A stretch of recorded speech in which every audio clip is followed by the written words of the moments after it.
Tonight on SUTV Sports, there are more COVID-19 updates for college football and NASCAR headed to Las Vegas Motor Speedway this past weekend. All that and more right here on SUTV Sports.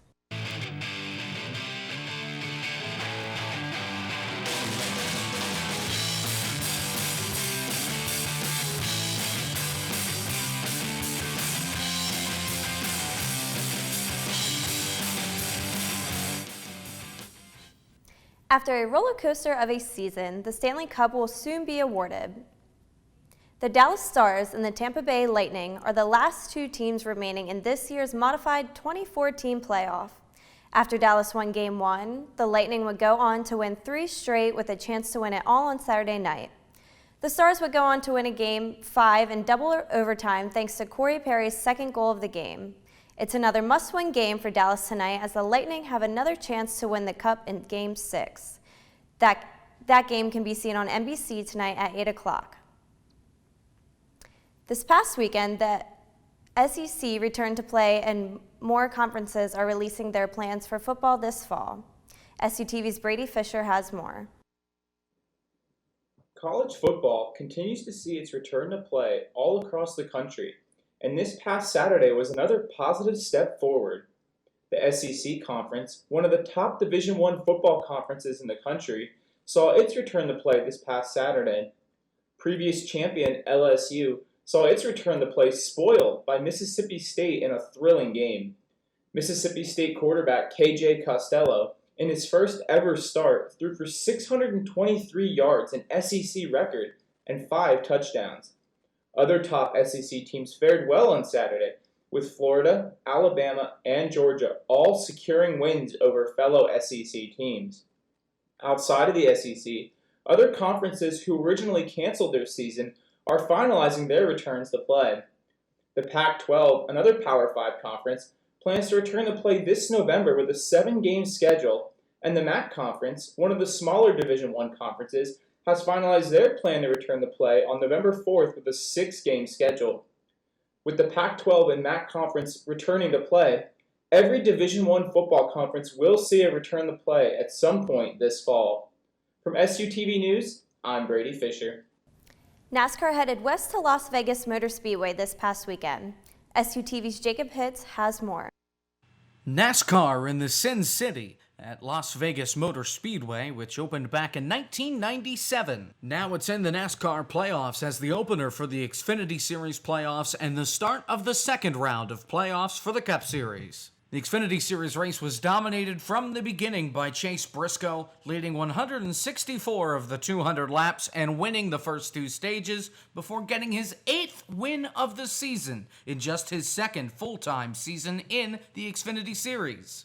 The Cup Series race Sunday evening saw some back and forth between Denny Hamlin and Chase Elliott. However, none would be able to pass Kurt Busch, who got the lead on a late race restart and held off Matt DiBenedetto and Hamlin in order to get his first win on the season and his first win at his home track.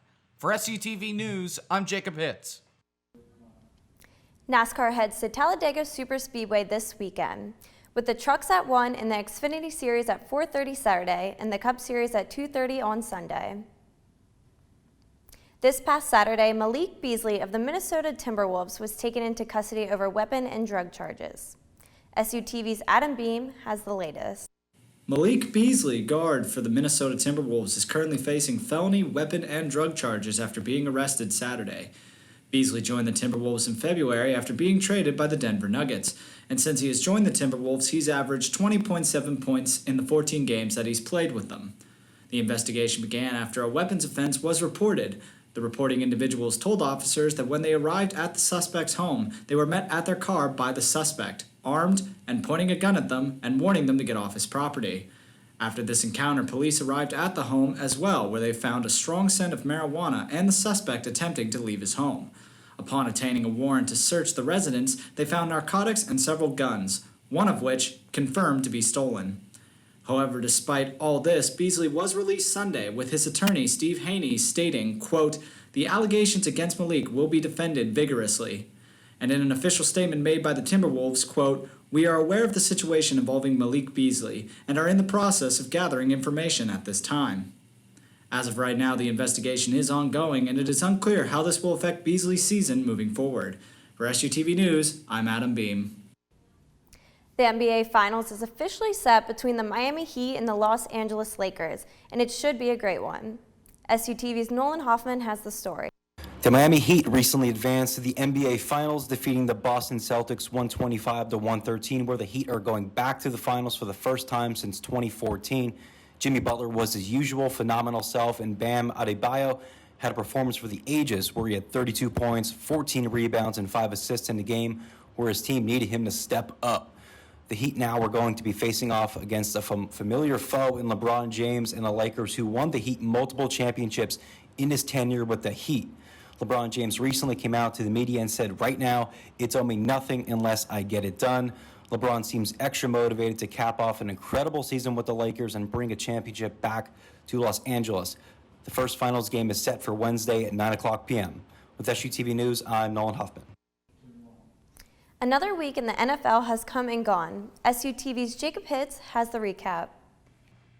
Week 3 of the NFL, and we'll focus on 3 games from this Sunday's action. We start with the Cincinnati Bengals and the Philadelphia Eagles. Both teams 0-2, trying to put together a win and get on the right track. Mid-fourth quarter, the Bengals marching down the field with trying to extend their lead with that pass and run there from Giovanni Bernard. This would lead to a field goal. It's good. They're up by a touchdown, 23-16. Now, time for the Eagles to try and respond. The Bengals draw a pass interference call right here to move the Eagles out beyond midfield. Then, Carson Wentz, who threw 2 interceptions, fumbled the ball once, escapes the pressure, runs it in for the touchdown from 7 yards away, and with the extra point, the game is tied. We get the second overtime game of the season. Late in overtime, the Eagles right on the edge of field goal range, 59 yards out, and one of the Eagles' front men jumped too soon. False start offense. That pushes them out of field goal range. They will have to punt, and this leads to the first tie of the season, 23-23. Both teams now 0-2-1. Now on to the Dallas Cowboys and Seattle Seahawks. Russell Wilson did Russell Wilson things, throwing 4 touchdowns and just under 300 yards. They were up 30-15 in the third quarter, but Dak Prescott helped bring the Cowboys back within 2. An incredible circuit catch right here by Michael Gallup saves the Cowboys' drive, allows them to keep on marching down the field. They stall on the other side of midfield. Greg Zuerlein, his kick 42 yards out is good, and they take the lead 31-30. But there's a problem. They left 4 minutes left on the clock for Russell Wilson to put a drive together, and that's what he does. 29 yards out, and it's Wilson to DK Metcalf, touchdown, Seattle. They're now up 36-31. So instead of a 6-point lead with the extra point, they decide to go for 2. So here it goes. First attempt. Cowboys, they draw a pass interference call right here against Jacob Hollister, the tight end in the end zone. All right, we'll do it again. Second verse, similar to the first. Wilson, Hollister, 2-point try is good. It's 38-31. Last-ditch effort for Prescott. And here we go, 3rd and 14, 15 seconds to go past midfield, pressure, rolls out, stays on his feet, throws it to the end zone with a prayer, and it's intercepted. Ball game is over. Seattle remains undefeated and will win the game 38-31. Now on to the Sunday night game between 2 legends, Aaron Rodgers and Drew Brees. Packers up late third quarter, 27-20, and Brees finds running back Alvin Kamara, misses a tackle, and he's got a convoy, misses another. He's got a buddy there with him, and he's going to go all the way and tie this game up 27-27. Packers get a field goal after this in the fourth quarter. Then they get the ball again right on the edge of the end zone with 2 minutes to go. Rodgers, he's going to find Robert Tonyan wide open for the touchdown, putting them up by 10, 37-27. Saints get the ball. They can't find the end zone, have to settle for a field goal. They try the onside kick. The ball goes out of play. The game is over. The Packers win 37-30. The Packers will be undefeated. The Saints sit at 1-2. For SUTV News, I'm Jacob Hitz. Tonight, 2 of the top quarterbacks in the league square off. Patrick Mahomes and the Kansas City Chiefs and Lamar Jackson and the Baltimore Ravens.